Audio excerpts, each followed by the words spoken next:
Hello mes petits poissons, je suis très contente de vous retrouver dans cette vidéo. Ça fait très longtemps que je m'étais pas adressée à vous comme ça.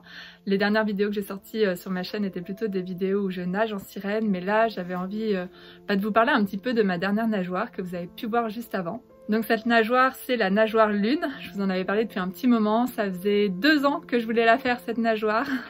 C'est une idée qui m'était venue il y a un moment lors d'une séance photo avec Alison Boone, une photographe que j'adore, où on avait envie de faire quelque chose sur le thème de l'espace. Et cette nageoire, elle vient s'inscrire dans ma collection de nageoires sur les thèmes célestes. Donc j'ai déjà fait la nageoire soleil, la nageoire arc-en-ciel. Voici la nageoire lune et le haut lune que j'ai fait pour l'occasion. Vous avez pu le voir, cette nageoire est un peu spéciale. Elle n'a pas d'écailles. Alors pour plusieurs raisons.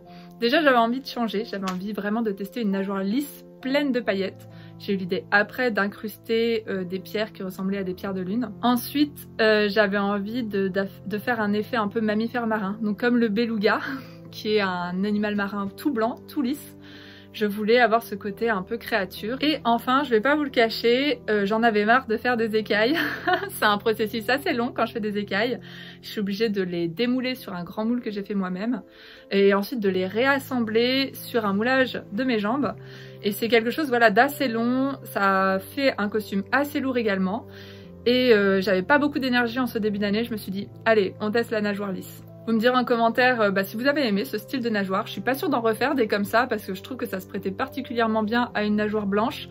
Mais je suis pas sûre que ça aille aussi bien pour une nageoire avec d'autres motifs, d'autres couleurs. Sachez que voilà, c'est vraiment une nageoire que j'ai fait avec des pigments blancs, des pigments irisés. J'ai blindé de paillettes parce que je voulais absolument qu'elle brille.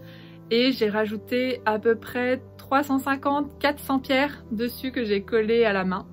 Alors ces pierres, je suis vraiment très contente de l'effet qu'elles rendent. Le seul souci, c'est que autant celles sur la nageoire caudale vont rester, autant celles qui sont sur le silicone qui recouvre mes jambes, j'ai un petit peu peur qu'elles partent au fur et à mesure parce que je n'avais pas prévu le coup, mais vous le savez, à chaque fois que je teste quelque chose de nouveau, eh bien il y a des imprévus.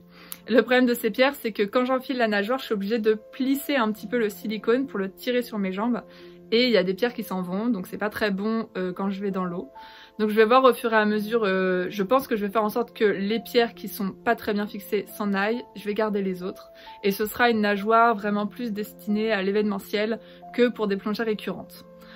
Je l'ai quand même utilisée toute cette semaine pour mes shows à l'Aquarium de Paris parce qu'on est aux vacances de février et ce sont les vacances d'hiver. Et je pense que ce sera une nageoire que je réutiliserai l'hiver prochain, peut-être pour un spectacle sur le thème Reine des Neiges ou ce genre de choses. Dites-moi si vous avez des idées pour cette nageoire lune. Gros bisous bulles et je vous dis à très bientôt sous l'eau.